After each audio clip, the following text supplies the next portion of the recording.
Hello friends, इस video में हम बात करने वाले हैं बीपीएससी टीआरई सेकंड में दिव्यांग अभ्यर्थियों को लेकर के। यदि आप एक दिव्यांग अभ्यर्थी हो, चाहे बिहार से या फिर अदर स्टेट के अभ्यर्थी हो, आप यदि बीपीएससी टीआरई सेकंड का फॉर्म भरने जा रहे हैं तो जो आपका दिव्यांगता का सर्टिफिकेट है वो आपका कहाँ से बना है, चाहे आपका मेडिकल कॉलेज हो या फिर आपके गवर्नमेंट हॉस्पिटल हो। फॉर्म फिलअप करते टाइम आपको यहाँ पर डिटेल मेडिकल कॉलेज और गवर्नमेंट हॉस्पिटल का जो है आपका नाम जो है वो देखने को मिलेगा। लेकिन आप लोगों का जो दिव्यांगता का सर्टिफिकेट बना है, जहाँ से आप लोगों का बना है, उसका नाम यहाँ पर जो है आपका नहीं है। तो किस तरीके से आप लोगों को यहाँ पर बीपीएससी टीआरई सेकंड का जो है फॉर्म भरना है, उसी को लेकर इस वीडियो के माध्यम से जो है हम यहाँ पर बात करने वाले हैं। तो अंत तक यहाँ पर जरूर जो है जुड़े रहेगा। आप यहाँ पर देखेंगे, आप अपना ऊपर जो है फॉर्म अपना फिलअप करते हुए आएंगे, नीचे आप यहाँ पर आएंगे, आपका जो दिव्यांगता का श्रेणी है उसे आप सिलेक्ट करेंगे। फिर इसके बाद यहाँ पर आपका सर्टिफिकेट नंबर जो है आपका मांगा गया है, मतलब जो आपका दिव्यांगता का सर्टिफिकेट है उसका सर्टिफिकेट नंबर आपको यहाँ पर डालना है। नॉर्मल सी बात है, आपका सर्टिफिकेट नंबर होगा दिव्यांगता वाला। लेकिन यदि मान लीजिए आपका दिव्यांगता का सर्टिफिकेट नंबर नहीं है तो आप यहाँ पर यह नहीं इस तरीके से जो है लिख सकते हैं, किसी भी तरीके का दिक्कत नहीं होगा। इशू डेट, जिस डेट को आप लोगों का दिव्यांगता का सर्टिफिकेट बना था उसका डेट जो है आपको यहाँ पर डालना है। फिर उसके बाद यहाँ पर आप देखेंगे,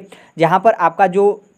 मेडिकल कॉलेज हो या फिर गवर्नमेंट हॉस्पिटल है, आप यहाँ पर जैसे इस पर क्लिक करेंगे तो आपका टोटल जो है आपका नाम जो है वो देखने को मिलेगा, जहाँ से आप लोगों का जो है वो मान्य है। अब यहाँ पर ये भी ध्यान रखिएगा कि यहाँ पर आपका जितना भी नाम जो है वो देखने को मिलेगा ये आपके टोटल बिहार के हैं। और इसमें आप जैसे नीचे जो है आप स्क्रॉल करते हुए, मतलब ऊपर ही से आप स्क्रॉल करेंगे तो आपका नीचे जो है वो डिटेल आएगा। यदि मान लीजिए ये जो आपका जितना नाम दिया गया है, यदि इस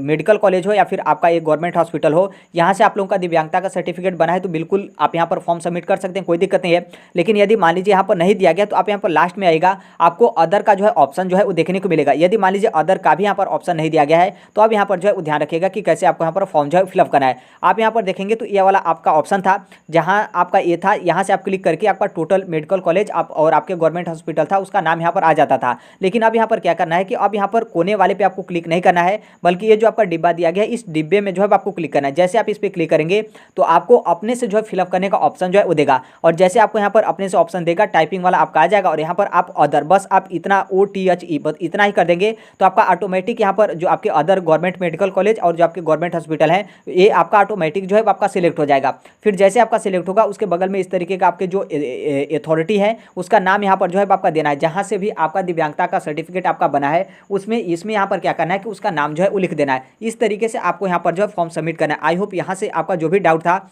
आपका जो यहाँ पर लिस्ट में नाम नहीं मिला था, फिर अदर वाला ऑप्शन नहीं मिला था, तो इस तरीके से आप अपना बीपीएससी टीचर का जो है फॉर्म यहाँ पर सबमिट जो है कर सकते हैं। अब यहाँ पर बात कर ले अदर स्टेट के कैंडिडेट को लेकर, क्योंकि नॉर्मल सी बात है आप लोगों का यहाँ पर डाउट यहीं तक था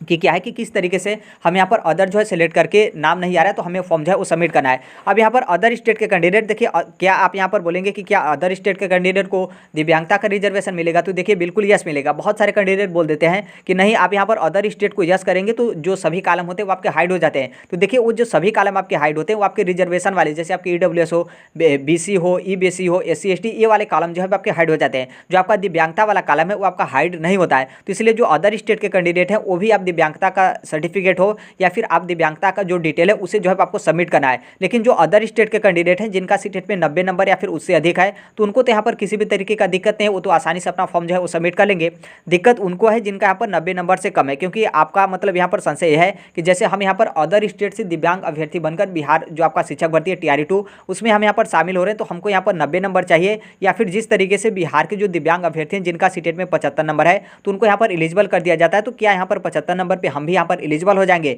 तो देखिए ये जो आपका ये 75 नंबर वाला मैटर है ये आपका अभी भी जो है आपका संशय बना हुआ है। ये आपका जिस तरीके से संशय बना हुआ है उसी तरीके से जो फीमेल है अदर स्टेट की उनका भी यहाँ पर जो है आपका 82 नंबर वाला जो है वो संशय बना हुआ है। ये आपका काफ़ी ज़्यादा संशय कब बना, जब आपका बीपीएससी प्राइमरी टीचर का TRE फर्स्ट में जब आपका काउंसलिंग किया गया तो बहुत सारी जो अदर स्टेट की फीमेल कैंडिडेट थे उनका यहाँ पर 82 नंबर पर काउंसलिंग जो है वो नहीं कराया गया। फिर मतलब 90 नंबर से कम था तो उनका यहाँ पर काउंसलिंग नहीं कराया गया। बाकी कुछ लोगों का काउंसलिंग भी कराया गया, तो जो आपका औपबंधिक यानी कि जो आपके प्रोविजनल अपॉइंटमेंट लेटर है उस पर जो है आपका रोक लगा दिया गया। तो देखिए ये आप अपने से जो है स्वविवेक से जो है आपको करना है। आपको लगता है कि नहीं हमारा 90 नंबर से कम है तो हम यहाँ पर फॉर्म जो है सबमिट कर देना चाहिए, हम यहाँ पर बिल्कुल एलिजिबल है, तो आप यहाँ पर फॉर्म जो है वो सबमिट कर सकते हैं, कोई दिक्कत नहीं है। बाकी हम यहाँ पर बात करें सिर्फ और सिर्फ आपके जो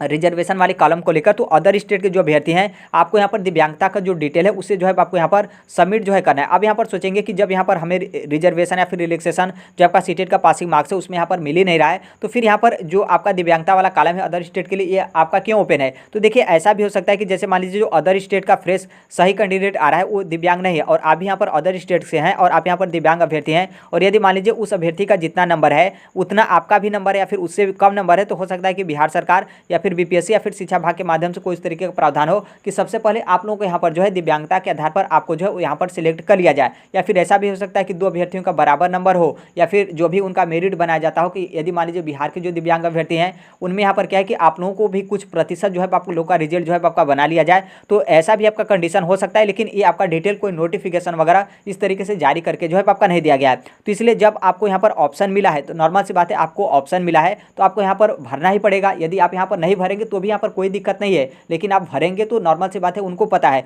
यदि इस तरीके का होता कि अदर स्टेट के जो अभ्यर्थी हैं दिव्यांग अभ्यर्थी उनको यहाँ पर किसी भी तरीके का रिजर्वेशन नहीं मिलता, तो आप जो आपका ऑप्शन ऊपर मिलता था कि क्या बिहार के निवासी हैं, यस नो, तो आप जैसे नो करते थे, नो यदि करते तो ये जो आपका दिव्यांगता वाला कॉलम था वो आपका हाइड हो जाता, लेकिन यहाँ पर आपका हाइड नहीं हो रहा है। तो इसलिए मैं कहूँगा कि आप लोग यदि अदर स्टेट के दिव्यांग अभ्यर्थी हैं तो आपको यहाँ पर क्या है कि दिव्यांगता का जो भी डिटेल है, जो भी आपके डॉक्यूमेंट्स है, वो यहाँ पर आपको सबमिट करके बीपीएससी टीआरई सेकंड का फॉर्म जो है वो सबमिट करना चाहिए। तो आई होप यहाँ से आपका डाउट क्लियर हो गया। बाकी आपका जो सीटेट का नंबर वाला है वो आपका डाउट बना रहेगा। तो अभी देखिए, अभी आपका 14 तारीख जो आपका पेमेंट है उसका आपका पेमेंट करने का लास्ट डेट है। तो आप यहाँ पर ऐसा भी कर सकते हैं कि एक आध दो दिन आप रुक सकते हैं। हो सकता है कि बहुत सारा जो अदर स्टेट वाला मामला था फीमेल कैंडिडेट का 82 नंबर वाला, ये आपका ऊपर गया, तो हो सकता है कि वहाँ से कोई रिलैक्सेशन आपका मिले कि जो अदर स्टेट की फीमेल कैंडिडेट है उनका यहाँ पर 82 नंबर पर कोई दिक्कत नहीं है। जिनको बाहर किया गया है, फिर औपबंधिक नियुक्ति पत्र रोका गया है, उनका नियुक्ति पत्र जो है आपका दे दिया जाए या फिर उनको भी शामिल कर लिया जाए। तब इतना आप कन्फर्म समझ लीजिएगा कि आपका यदि सीटेट में